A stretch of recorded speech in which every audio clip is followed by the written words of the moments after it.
I would like to welcome everybody to the 5,570th meeting of the Rotary Club of Chicago.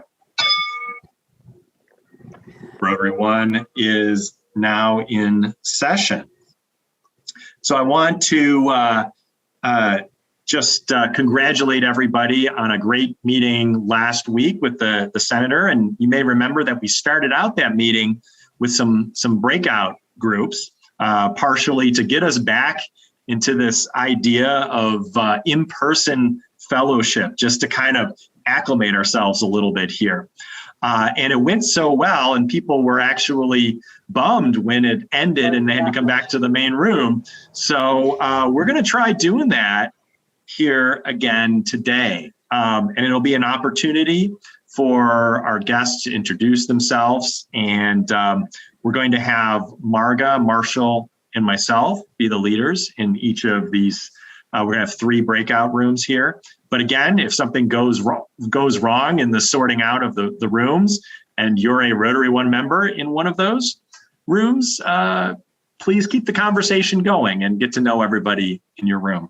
And with that, Shelby, feel free to break us out into our breakout rooms. We are back.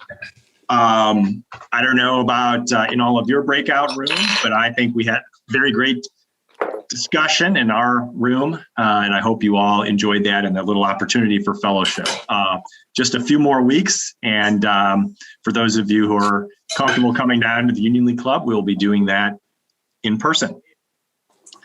So, as always, I do ask as we go into the program here that you just keep yourself on mute if you're not talking.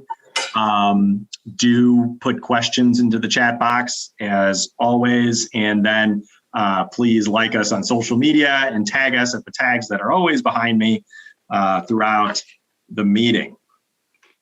Just a couple of quick announcements before we get to the main part of the program. I think, do we have, Shelby, the picture of the letter that we received from Mayor Lightfoot? Oh, there we go. So Mayor Lightfoot did receive her candle and sent us a nice little thank you letter telling us how much she likes the candle from Bright Endeavors. And for those, by the way, who were not on the meeting last week, were not able to see the senator, which was just absolutely a fantastic meeting. I do recommend going and seeing the recording if you haven't seen it. But not only was she just a great speaker and very forthcoming with us, but it was the first time where when I presented the candle at the end, I didn't even have to explain it, because she said, I've been there. I know that place. I've taken a tour. They're great. I love Bright Endeavors. So that was really very wonderful to have that. We have Job One. It's going really strong right now. We're about to have our job fair this week, this Thursday, for our Job One interns. So I'll just say really quickly that at this point, for those who are not already supporting a job, you can also help to sponsor a student at a job by making a donation. We've had a couple of folks do that. It's only $2,400 to have a student throughout the entire summer. So if you're able to support any of that financially, we can place another student at a nonprofit. So you'd be supporting the student and you're supporting that nonprofit. Speaking of Job One and many of the great programs that we do to support nonprofits and others, we do that. We're able to support those things through our annual campaign. Marga, do you want to give us a quick update on where we're at on the annual campaign? Well, look at those numbers. Okay, we are this close, but we still have a little bit to go. We know we are only $12,226 short of reaching our goal, and we have from now until the end of June. But I invite you to pitch in by, I would say, June 25th. So we have time to enter your contribution this year. But also allow me to thank all of you who have contributed already to both the Rotary One Foundation and the Rotary International Foundation, because you all know that this is why we're able to do all the work, the projects that we do. And this year has been amazing in the number of local projects and international projects that we have been involved. So, we need you. Tell your friends, because they can contribute also if they don't know what to do with that extra money. We'll take it to do good in the world. Thank you, Eric. Thank you, Marga. Truer words were never said. So you can learn a little bit more about Rotary outside of our own club and connect with Rotarians from around the district at the district conference, which is going on virtually this Thursday evening, Friday evening, and Saturday morning. I know many of you have signed up already, and thank you for that. But as you can see from the slide in front of you right now, there's so many cool things going on with the conference. The virtual component of this, in some ways, makes this a lot easier because you can kind of pop in and pop out. You don't have to drive out to a far-flung location somewhere, and you get to hear about stories from across the district, or see Harold Green, who's one of our speakers last summer, spoken word artist and poet who's performed before President Obama, and he performed at our club, and now he's going to be going on and performing for the district conference. So hope we can see you there for at least a portion of the conference. So with that, I want to get on to the main part of our program, the big event here. And so for today, I will do the honors of introducing our distinguished guest. Neli Vazquez Rowland hails from one of Chicago's immigrant communities, Little Village. I'm sure many of you know it. If you don't, you should go down there because there's lots of cool stuff to see and cool food to eat. Today, she's a passionate advocate for the homeless. So back in 1994, Neli and her husband, Brian, launched a safe haven to address and heal the root causes of the growing opioid and homeless epidemics. Now, if you've been to any meeting throughout the year, you've heard me talk quite a bit about a safe haven and all that they've been doing and all the various ways that we continue to support them over the years. And we continue to support them because they certainly speak to my heart, and Neli does, in terms of their approach. And their approach is based on outcomes. It's based on effectiveness. It's based on a holistic approach to the homelessness crisis that focuses on getting, not just doing things that make us feel good, but that provides long-term solutions for getting folks who are homeless, identifying their issues, and getting them back into society. They basically have a vertically integrated delivery system and continuum of care models that provide people access to transitional housing, individualized social services, job training, placement, and permanent affordable housing. So at this point, they've helped over 130,000 people transform their lives to short and long-term independence and self-sufficiency. It's also worth noting that during the ongoing pandemic, that Neli created Chicago's first medical COVID-19 respite center, serving vulnerable populations in need of a place to isolate. She's also the author of An Elegant Solution, which is her memoir, and another new book, Healing, an anthology of personal success stories told by alumni of Safe Haven. And with that, I'd like to pass the floor to you, Neli. The floor is yours. Okay, well, thank you all for inviting me to be your speaker today. I'm incredibly honored. I'm a longtime Rotarian and member of Rotary One. And I just think of all the organizations you can belong to, Rotary One is really one that speaks to my heart.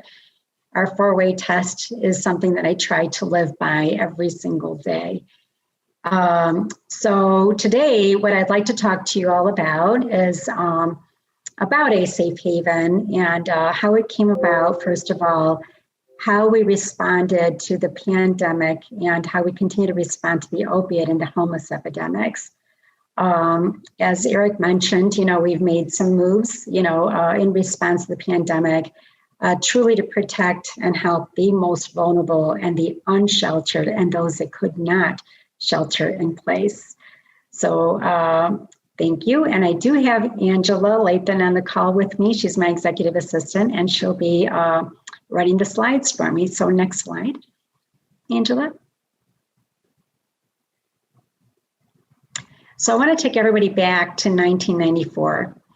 In 1994, my husband and I were working in the world of investment banking, and we had become young parents.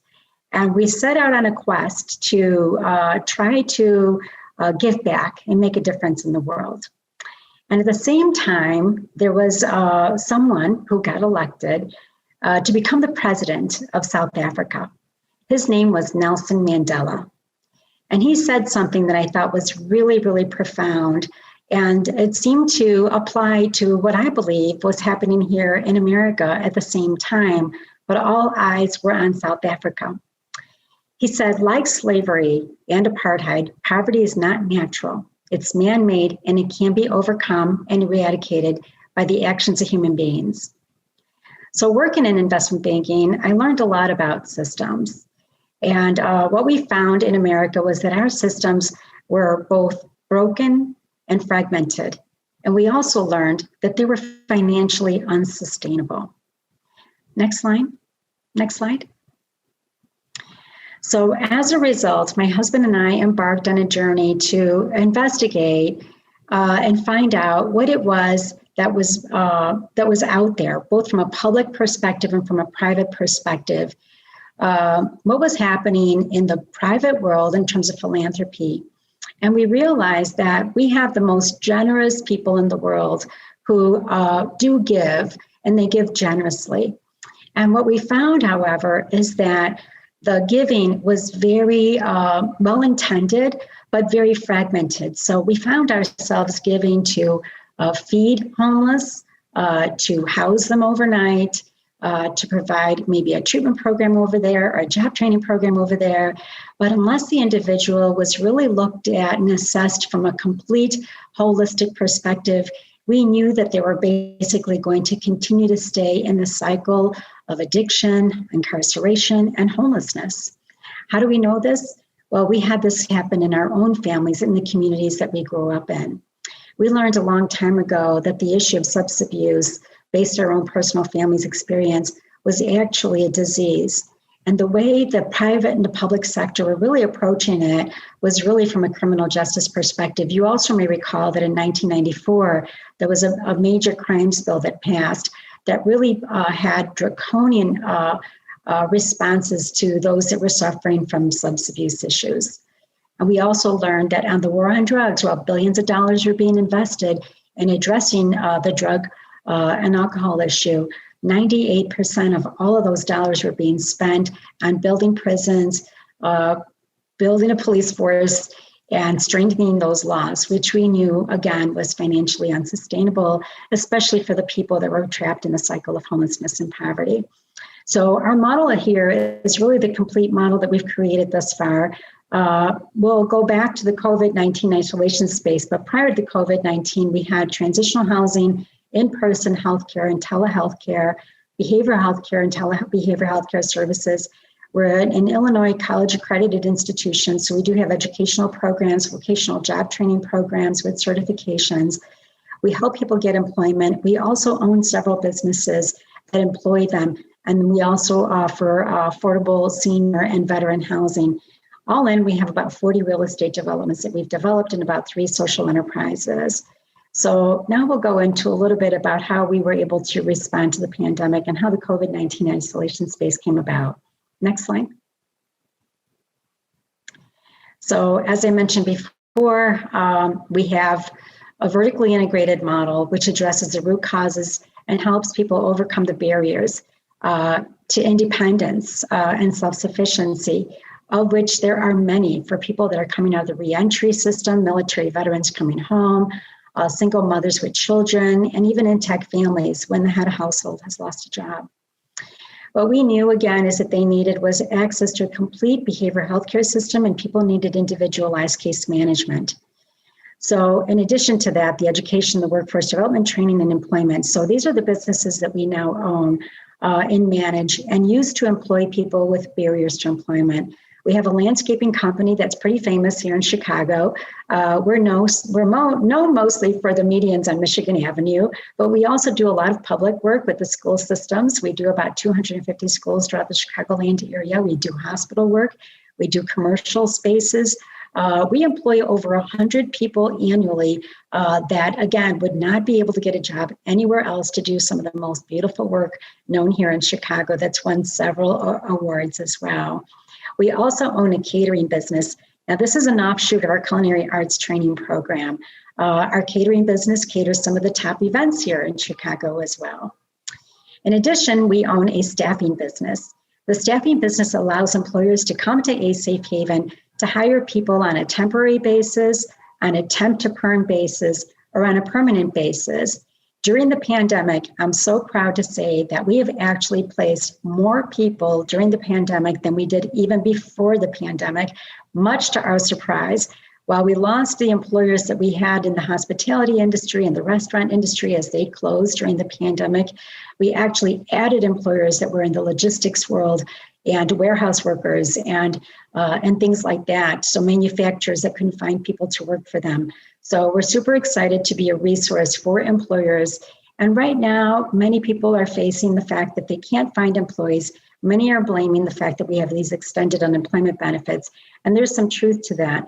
I see it, though, as an opportunity to really help people that would normally have a hard time getting employed, get their foot in the door and get those jobs while they still can and are facing actually less competition. So we are using this as an opportunity to give you an idea.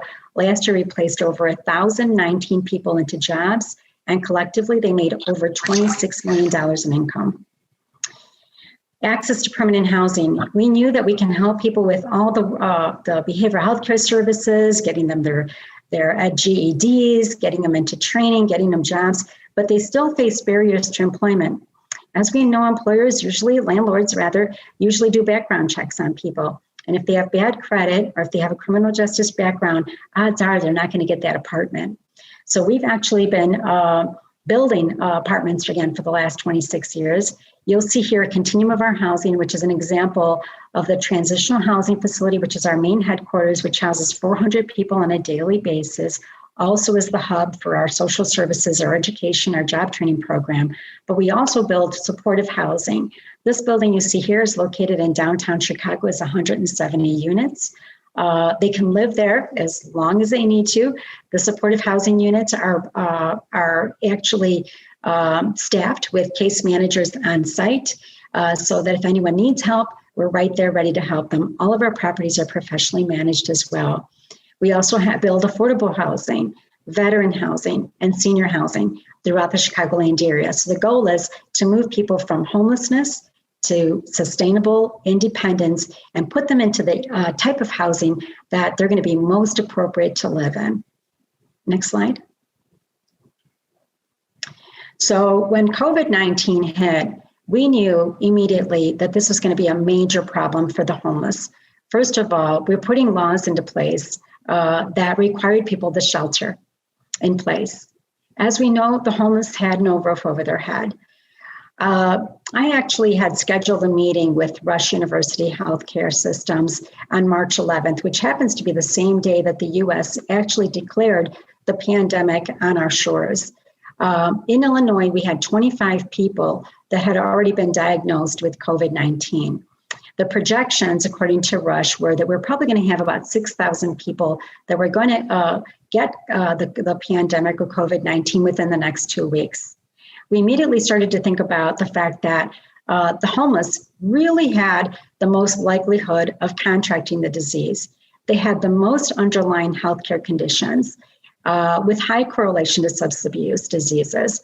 They were most likely to experience severe health and hospital utilization, and they were the most likely to die. So immediately we started to plan our next steps. Next slide. Again, we talked to Rush. We invited them to come to our facility. That transitional housing facility that you saw is 140,000 square feet. We actually had 7,000 square feet from a tenant that had just moved out that was a storefront. I mean, it was empty. It was something that we were planning on using as an outpatient behavioral health care center. But because of the pandemic, we pivoted and we turned it into what we call today a COVID-19 medical respite. It became a place that allowed people to come in and get access to healthcare services as well as behavioral healthcare services and get a full assessment in terms of what else is going on. Are they unemployed? Did they lose their job during the pandemic? Did they have unstable housing? Did they need help with their families as well? Thankfully, we were able to connect with the Chicago Department of Public Health, and we were able to get it completely funded by the CARES Act. Next slide. So within 30 days of having had that conversation with Rush and having that, just timely meeting and having the idea of the pandemic becoming official here in the US, we were able to mobilize quickly and open up a 100-unit medical respite. We are grateful to the mayor, we're grateful to the Chicago Department of Public Health, we're grateful to Rush University Healthcare System to agreeing to set up a medical respite that was going to be uniquely able to address the health and behavioral health care issues of the homeless and anyone who was in need of a place to isolate. Next slide. So basically, this is a flyer that went out to all of the stakeholders in the community. We provided a free medical respite isolation space for adults, for families with children who need a safe place to heal. We provided accommodations for individuals, again, healthcare, mental health care, social activities, nutrition, access to computers, bilingual services. And the best part was all of the services were free. Next slide. A Safe Haven did our part. We provide the individual pods for same sex with dividers. We separated the room, had separate rooms for families. We catered the food by our catering team. We had comfort care workers. We did medication management. We had sanitation services, again, in-person and telehealth, behavioral health clinicians, and in-person individualized case management. We also made discharge plans for each individual that came through our program, so that now that we had all of this information, the average length of stay has been about 10 days. We're able to discharge them to an appropriate level of care. Again, the Rush University Healthcare System team did a phenomenal job and has been continuing to do a phenomenal job with having the nurse practitioners and physicians on site and making sure that we had all the medical PPE supplies. Now, I put this up here because in the background, we are also experiencing a major opiate epidemic that has surged almost 100% than we had the year before. 90% of the reported cases coming in are fentanyl, which is new and it's prevalent. And it's affecting, again, the at-risk communities, which includes much of the Black and Latino communities. And, this is something that has been going on in the background and in the shadows of the pandemic. While this was happening from the medical respite perspective, the Safe Haven team has been responding to the substance abuse and the rise in homelessness that's been happening during this time as well. Next slide. One thing I should mention, well, we'll get to it later, actually, in a different slide. So again, this is an incredible case study. So for us, the idea of building the medical respite was not something foreign to our thought process. We have for years been advocating for the fact that we need to have a much more integrated delivery system for people that are showing up in the emergency rooms and in clinics testing positive for the opiate epidemic. Ideally, while they are medically stabilized in the healthcare system, the missing link is the ability to discharge them to a community-based setting where we are able to provide, again, all of the right wraparound services and multidisciplinary professionals to help them assess, ultimately, all their social determinants of health. We want to know physically, education-wise, work-wise, housing-wise, how are you doing? What do you need? And ultimately being able to discharge them to an appropriate level of housing and to hopefully employment at the end of their stay. Now, what we did with the medical respite, if you notice on the left side, is we added the medical respite as people were testing positive for COVID-19. We were able to medically stabilize them if necessary in the healthcare system, but then get them connected to the community-based healthcare and behavioral healthcare medical respite. So this allowed us to do what we've been trying to do, and that is provide those full assessments of all their social determinants of health. And then upon discharge, after that 10-day stay, be able to connect them to the appropriate level of care, whether it's transitional housing with the full wraparound services, supportive housing, and again, all the right services that they need to ultimately get them to where would they need to be. And that is completely stable from a mental and a physical and a housing perspective, employment and housing perspective as well. Next slide. So this was one of our first patients. We've got a little testimonial here I'd like for you all to hear. All right, my name is Richard Lopez. I came from a different rehab facility. I became positive for COVID-19, and they dropped me off here at Safe Haven. It's been a great place. They're moving me upstairs tomorrow, and so far the staff, everyone here is great. Okay, well, I'll just tell you guys a story. Okay, so here's an example. Again, he was one of our first patients that we had come through the medical respite. And upon discharge, he was talking about how he's going to go into the Safe Haven Transitional Center. And he had been someone that had been in crisis for many years and had come from another homeless shelter. And again, coming to the medical respite, getting him connected to other wraparound services was the ultimate goal. And so again, this video was taken very early on. And we were so proud to see the system work exactly how we expected it to work. So one of the things that was unexpected to me, but also an amazing opportunity to really change the conversation around homelessness. We won a couple of awards. Thankfully, Crane Chicago Business named us a notable healthcare hero. And we also won a very coveted Chicago Innovation Award for having the best response to COVID-19. So the reason why these are so wonderful is because for the very first time, the idea of the work that we are doing and helping the homeless has been recognized and is being included under the umbrella of healthcare. So we hope to leverage that. Next slide.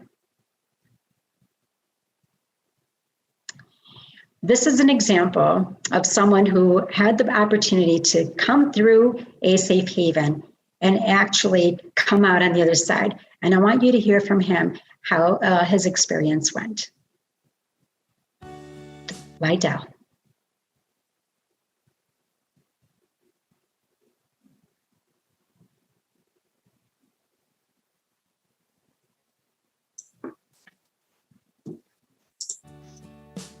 My life before Safe Haven was a total disaster. I found myself on the streets, addicted to drugs, heroin, alcohol, with nowhere to go. That went on for approximately almost 25, 26 years, in and out of jail. It was a real disaster. It was a horrible time in my life. Eventually, I was in and out of rehabs, in and out of psych hospitals. It was a total mess. I found out about A Safe Haven through friends and different people that had been through the program in the streets. And I attempted several times to get into the program, and I never pursued it because of my addiction and in and out of different incarcerations. Unfortunately, I caught COVID-19, which was a blessing in disguise because I ended up in Rush Hospital, and I stayed there for 5 or 6 days, and I needed a place to quarantine. And unfortunately, of course, I couldn't go home, so they connected me with a program that A Safe Haven had that allowed me to stay there during my quarantine time. And during that time, I inquired about further assistance with housing and how they could assist me. And they connected me with a program that helped me acquire these things, and it worked out for my benefit.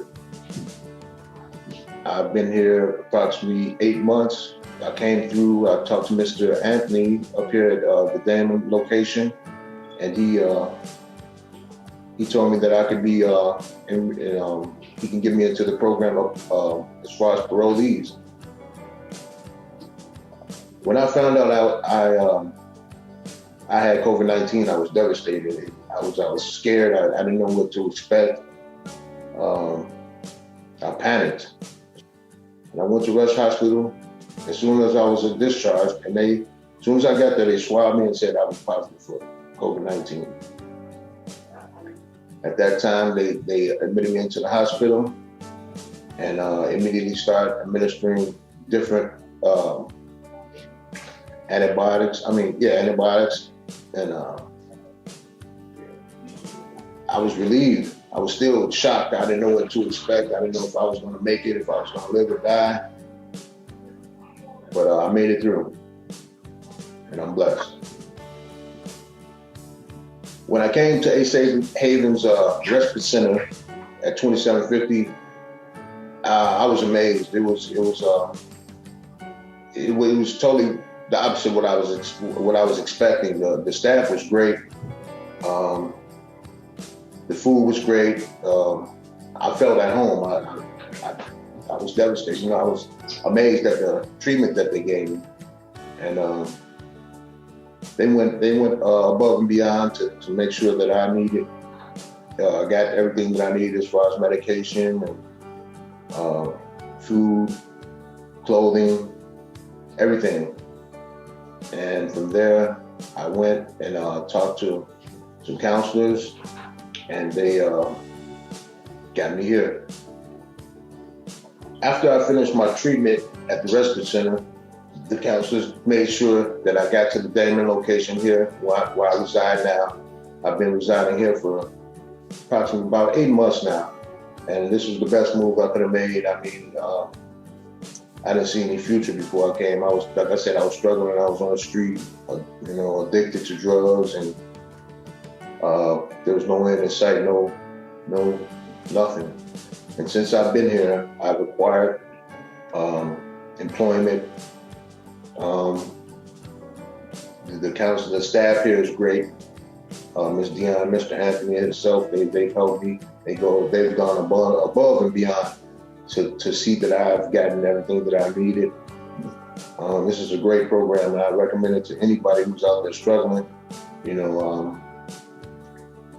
I wish more people knew about it. The services are great. I mean, this is the best start for anyone who's struggling, who has the will to make something of their life. This would be a great suggestion. As of now, I'm very blessed and thankful for the treatment and services that I'm receiving here at Ace Haven.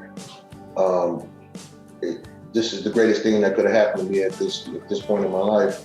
It's given me direction, gainful employment, and I'm currently on my way to being on my own, establishing stable housing, and this is truly a blessing. Anybody who's out there who has problems, going through problems, needs to inquire and get with the program. This is a great program.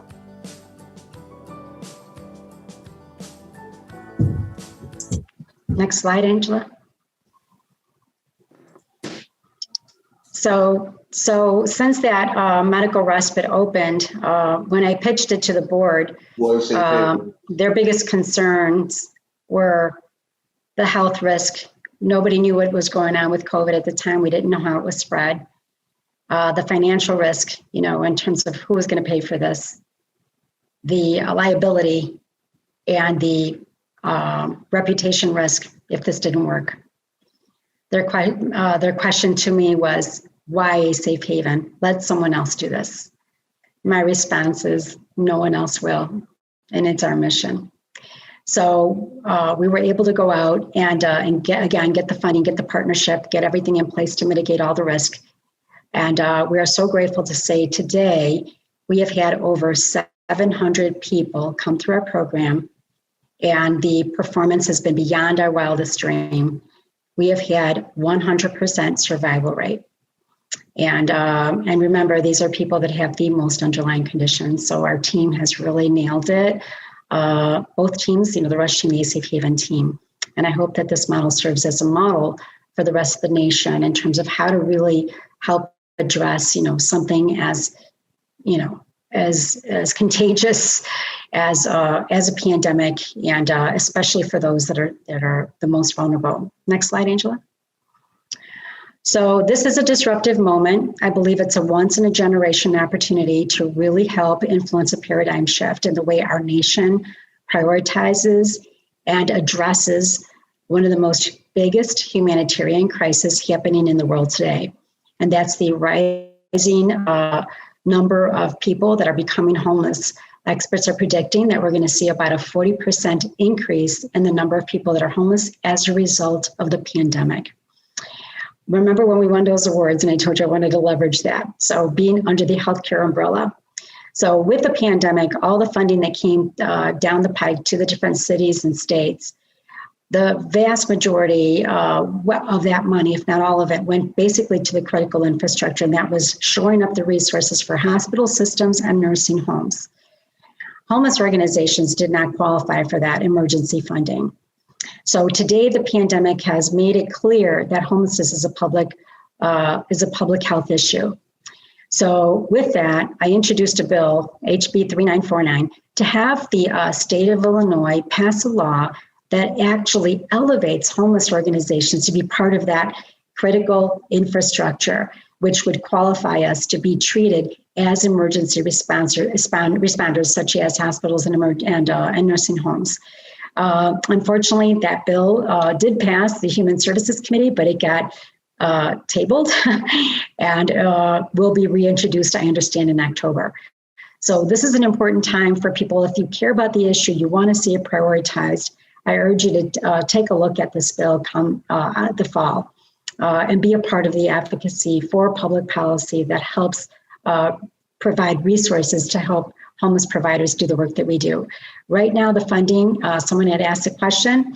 Right now, the funding is public. We are funded by state, federal, city, and county funders. For example, we're funded by the VA to help the veterans in our programs, but there are lots of gaps. We do have private funding that comes in, and most of the funding that does come in is either contractual or it's grant-based. So it's not an easy thing to really budget against unpredictable awards. So thankfully, we do have the social enterprises, which generate about a third of our funding. So we're about a third public, a third private, and a third of our revenues come from the social enterprises. So our goal is to help insurance companies and Medicaid start paying for our services too, so that we are guaranteed funding with every patient and every individual that we see, like we see with the medical respite. Next slide. Another thing you can do is be a part of the Rotary Club virtual run walk to end homelessness team. We're so proud to have Rotary One as a sponsor again this year. And no matter where you are in the world, you can sign up. And for the week of July 17th and the 25th, you can either do a 5K, a 10K, a half marathon, or a marathon. You download an app that keeps track of your steps, and it's just a fun thing for us to do. I'm a runner, and I've done a couple of marathons. I do triathlons, and for me, it's a wonderful way to combine my passions of helping the homeless and to help people, get out there, get some fresh air, get some exercise. I know that the pandemic has taken its toll on a lot of our exercise plans, but it really is a cause of much of the mental health that we're seeing today. So lots of studies that show that a great way to improve your outlook on life, improve any bouts of depression, addiction, ADHD issues, anxiety issues, is just to get outside and go for a run and go for a walk. And that's what we want to encourage people to do for that week. Do it for the cause. Next slide. And let me not forget, if you register today, you automatically qualify for some weekly raffles. We have tickets to the Riot Fest, which, by the way, is the only place you can get them because they are now sold out. It's over a $500 value. We also have a drawing for that on Fridays. We have our healing book that we came out with, which is an anthology of 12 stories of people that have overcome homelessness through our program. We did that during the pandemic, so we're super proud of it. It's a very inspiring book. We invite you to buy it and give it away as a gift to someone that might need it. And then we're also giving $100 gift cards for DoorDash. And every Monday, Wednesday, and Friday, you can win one of these prizes just for registering. And next slide, we're almost done. By the way, we did make the bestseller list, so super excited about that. We will skip this video, but this video does have people from the book that tell a little bit about their story, about how they were able to overcome homelessness and the opiate epidemic. And each and every one of these stories volunteered to tell their story, which I could not handpick better stories. There are people that have gone out and beyond a safe haven more than 5 years ago. And 3 of them are now entrepreneurs, 3 of them are military veterans, all of them are living the American dream today. So thank you so much, everyone, for your time, and I'm happy to answer any questions. Thank you. Thank you so much, Neli. And I do have a fully autographed copy of that book since I was there before it sold out. Probably many of the folks who bought it are our own Rotarians because we did definitely promote that when it came out. Thank you. You're welcome. So I do have a quick question for you. You mentioned the state legislation. Is there more information about that on your website? It's not on my website, but I'd be happy to, let me see if I could just look it up real quick and put it in the chat box. Okay. But yes, we had Marianne Ahern did a story on it last week before the end of the session. And it's one of those bills that just made so much sense. We had unanimous support in the House, and I was supposed to go for a vote in the in the House and then to the Senate. We already had a sponsor in the Senate. It was sponsored by Representative LaShawn Ford, and for some reason it was put to the side. I don't know why, but I was very disappointed to hear that. But without the advocacy and the public support weighing in on this, things like that tend to happen. So I will get you the information, and hopefully we can do a better job next time. Thanks. Thank you. Yeah, that would be helpful. And I know you already answered one of the questions in the chat box there. So thank you for doing that. I see Michael Driscoll, one of our members, is already signed up to run in the virtual race. I'm going to do that as well. So I know one of the things that some of us have done with past virtual races is, even though it's virtual, sometimes a few of us have gotten together to still do it in person within a small cluster. I'm just curious if you have any such plans yourself, Neli. Oh my God. Yeah. Well, I don't know where I'm going to be, because I might be in Wisconsin. Last year with we went virtual and global, and much to my surprise, because we were refusing to cancel it. Last year was our 10-year anniversary, and we were the last event that was standing strong, trying not to cancel. And we decided that within 3 weeks' time to go ahead and go virtual on it. We were the first virtual run that I know of, especially for homelessness. And much to my surprise, it turned out to be even a bigger success than the live events. So our sponsors called us and actually added to their sponsorship, which again surprised me. And people were anxious, walking around their neighborhoods and said, let's just do it for a cause. And I thought that was wonderful. And we had people from around the world, from Spain, from Sweden, Germany, and Mexico. And it was just unbelievable, this support. So I think we're going to keep it virtual. We'll hopefully go to a live event next year again, but we're going to have a hybrid and maybe do both. But I just think that it's something that the whole world was really responding to. So yeah, I think that's great. Yeah, and it's interesting the kind of lessons that we've learned with virtual being in some ways a benefit. Well, if others in our club are interested in getting together in person to do this, just let me know. We do have one more question here, and then we'll move on to the rest of our agenda. But this is it's a great question. Actually, it's several questions. It's from our member Gene Sully. He says Safe Haven has prototyped and proven the value of the integrated vertical delivery of services over the past 30 years. But why does the system remain so fragmented when a Safe Haven and some other approaches have proven success pathways? Why does it remain so hard to scale these methodologies or replicate them in other places? That's a really good question. And I actually asked myself the same thing. It's like, why don't we just do this, right? I have to say, the biggest challenges that we have faced, number one, has really been the stigma. For so many decades, the whole world we all had a real judgmental approach to the idea of homelessness and thinking that most people just make their own decisions to become homeless, right? And that's a result of bad decision making throughout their lives.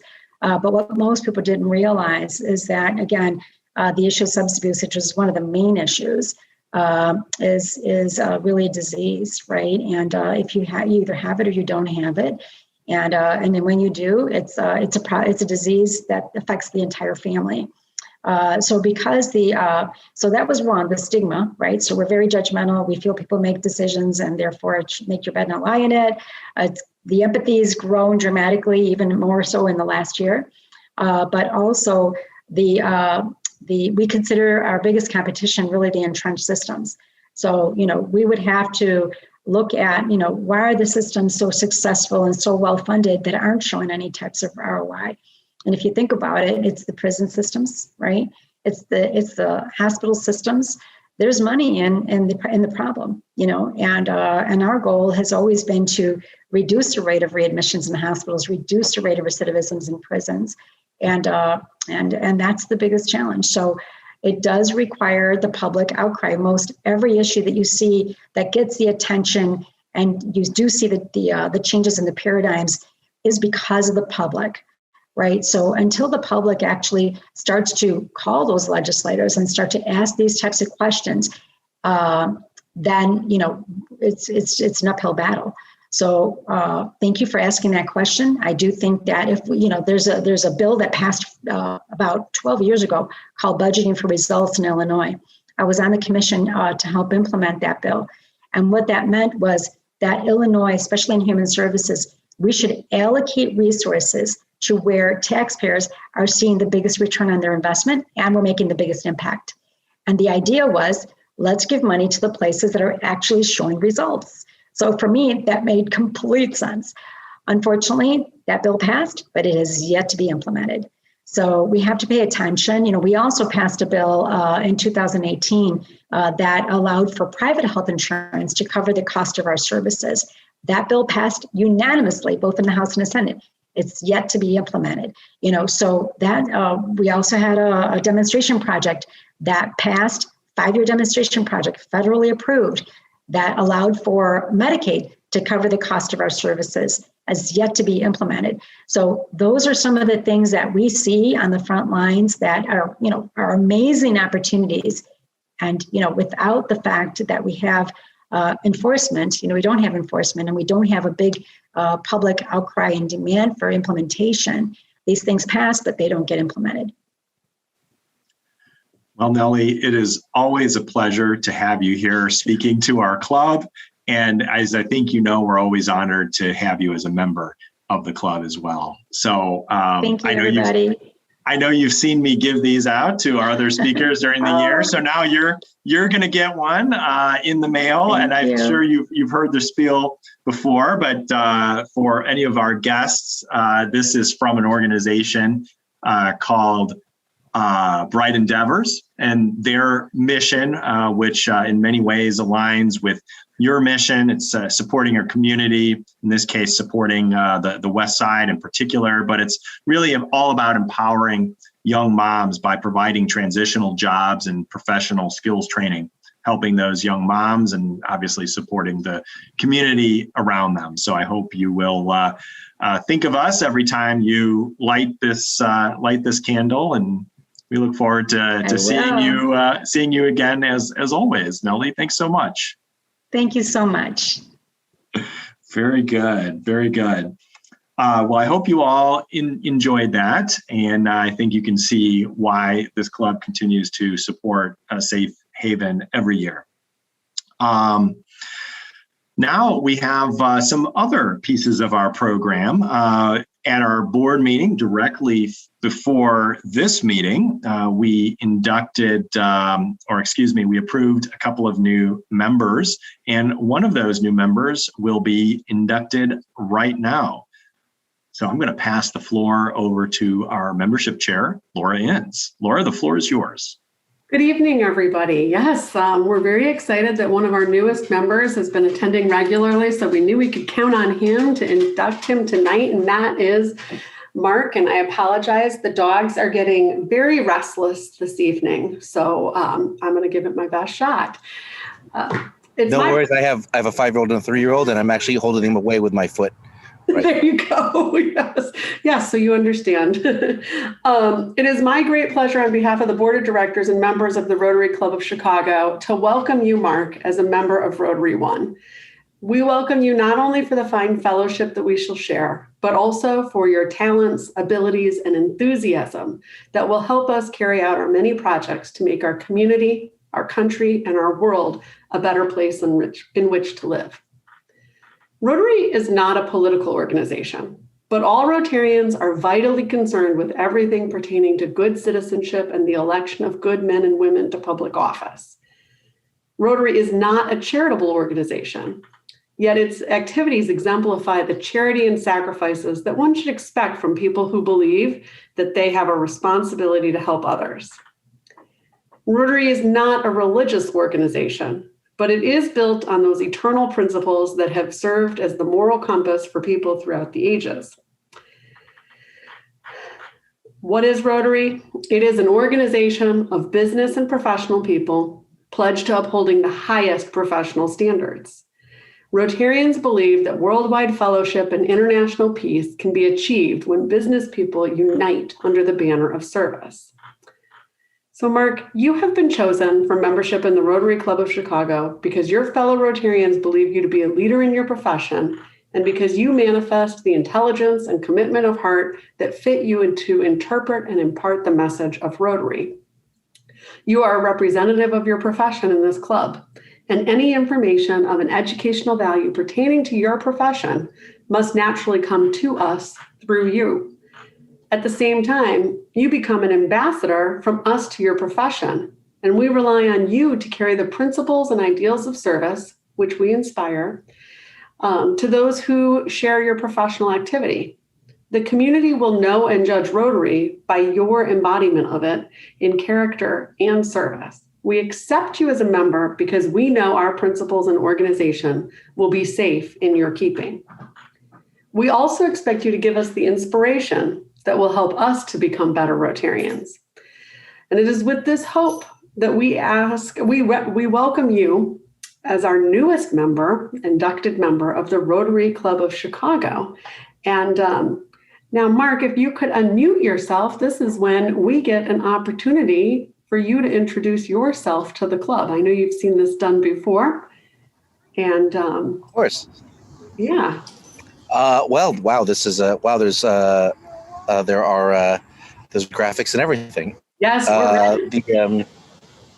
Okay, I guess I have to give my elevator pitch for myself. I'm Mark Nabong. I live in North Center in Chicago. I'm an attorney by training, and somehow through various ways, great and small, I made my way into renewable energy development. I've worked for environmental groups like NRDC. I worked for Tesla building supercharging stations. I spent some time at Legal Aid doing domestic violence law, anti-domestic violence law. And before that, 20 years ago, when I was a younger person, I was a paleontologist studying woolly mammoths. I think some of you have heard this already today. I apologize for the stereo effect you're getting for it. I have a wife and 2 little girls who you may see. You might see a little hand come up here to the left or the right. And it is a pleasure and a joy to join all of you. It's strange that we haven't met in person but it is really lovely to feel the sense of not only fellowship, but of like civic mindedness and community mindedness that exists here. It's a very special feeling you don't get, very often, especially one that is very diligent about ensuring that political, religious, and other philosophical beliefs are welcomed together. So it's quite great, because the toxicity of our world sometimes is kind of cleaned up and purified here. So it's kind of great to be here with all of you. Oh, that's so true, Mark. I oftentimes say that Rotary is sometimes the most normal part of my week, and I look forward to it so much. So welcome to the club. You will eventually receive a Rotary One pin, which is unique to our club. It is kind of treasured throughout the Rotary world, and you'll learn in your membership that Rotarians are a little crazy about their pins. So welcome to the insanity. And with that, I will turn it back over to Eric. Thank you very much, Laura. Welcome, Mark. Thanks for not talking about roundabouts. We'll table that conversation for later. Sorry. Wanted to avoid contentious topics. Yes, exactly. We're all about avoiding those contentious political topics. Yes, very good. Very good. Well, it's great to have you. And I think we're all on the same page about why we find this organization and this club to be so special. And thank you so much, Marshall, for introducing Mark to us. We really appreciate that. So speaking of civic mindedness, I'm going to skip over introduction of guests for now. If folks want to chat, I'll always stick around for a few minutes at the end, but just to get through our announcements, while our club does not have any specific volunteer opportunities this week, we did get a request from the Rotary Club of Little Village, where we were just talking about where Neli is from. They have a 5K race coming up this weekend, and they desperately need additional volunteers to support the event June 3rd, 4th, and 5th. That's Thursday, Friday, and Saturday. And that's for tasks ranging from constructing packets for the participants, distributing them, handing out water, setting up tents, lots of different things. So that's Thursday, Friday, and Saturday. The information is in the newsletter, the Gyrator. The link to sign up to help is also in the chat box. One of the reasons we were able to induct today such a great member as Mark is that Marshall took the opportunity to invite a guest to a meeting. And so really, in order to thrive as a club and to continue to do the great projects that make you proud to be part of this club and delivering the great programs you've come to in a safe haven today, we always need to be thinking membership. So that's something that really is a responsibility of all of us. And certainly with the advent of Zoom, which will continue to be an option moving forward, even when we're back to in-person, it's really easy to invite somebody. And there's over Zoom, there's not even a fee for that. So we can send information to you on what you can pass on, graphics, text, whatever you need to help invite members to our meetings. Reach out to me, reach out to the office, reach out to Laura, and we'll help you craft a message. But invite your coworkers, your friends, your neighbors. Think in every meeting you come to, think about one person you can invite to that meeting. So I appreciate your support. Lots of great upcoming events. We have the Rotary International Convention coming up. I already told you about the district conference, the international convention, virtual this year, not in person in Taipei. Next year, we'll be back to in person in Houston. It is June 12th through the 16th. Registration is $65. Meet people like Holger Knock, Sakar Mehta, President nominee Jennifer Jones, et cetera, et cetera. There are people like Sylvia Whitlock, legendary first woman in Rotary, who took the issue of women in Rotary up to the Supreme Court. Linda Yu, formerly with ABC 7, if I recall, Bruce Aylward from WHO. Lots of amazing speakers, not to mention virtual cooking, trivia, DJ dance parties, virtual photo booths. Who doesn't want to participate in those kinds of things? So come on in for all the fun, 12th through the 16th. Another really important event coming up, and this is a district event, free for all. It's presented by the Diversity, Equity, and Inclusion Committee. So join members of Rotary across the district for a book discussion. This book is Anti-Racist, 20 Lessons on How to Wake Up, Take Action, and Do the Work by Tiffany Jewell. It's June 13th, 1 to 3 p.m. And we'll be asking questions about who are you? What is racism? Where does it come from? Why does it exist? And what can you do to disrupt it? Coming up for the conclusion of the Rotary year, June 3rd for community service, June 9th for international service, and June 17th for PR and marketing. And then, of course, we have all of our other meetings, regular meetings coming up. And before I announce those, just so folks know, yours truly will be in Alaska for a few weeks, starting this Friday. That's in lieu of going to an in-person convention. My wife had the time off from work already scheduled. And so since we're not going to Taipei, we're going as close as we can get, but still be in the United States. So that's Alaska. So that means I'll be off the grid. Of course, I'll be searching for new Rotary One members, glaciers, and in the most remote parts of Alaska. And that means your president-elect, Marga, will be leading the next 2 Tuesday meetings. Also, if you have Rotary business or urgent items, please go directly to Marga or to the office, Karen and Cam and so forth. As always, every Friday, we have our roundtable networking at the Union League Club. Please join if you haven't. We always get a good crowd out for that, and it's great conversation. And now we've even started getting some guests from other Rotary clubs stopping on by. So it's really fun. June 8th, we have Warren Rustin, business strategist and author of The Leader Within. And I should point out that he is absolutely an incredible speaker who has an incredible life story and has served in the White House and in a variety of other capacities. So I highly encourage you to come for that presentation. Club Assembly on the 15th. So you can see an update on how well we've implemented the master plan this year and how everything is going and what our committees are up to. And since I won't be there, you can make fun of me all you want as well, unless I go and watch the recording the next week. So then maybe don't do that. June 22nd. I don't normally announce the meetings that far in advance, but guess what, guys? We're back to in-person meetings. Now, when we say in-person, we mean hybrid. So you can still tap in via Zoom. So don't worry about that. Both of these will be at the Union League Club. We have Mark Vargas on the 22nd and Marga's installation and my demotion on June 29th. So that should be a lot of fun. Nice big event, big in-person celebration of a type that we haven't had in 16 months, 15 months. So I think that will be really, really fantastic.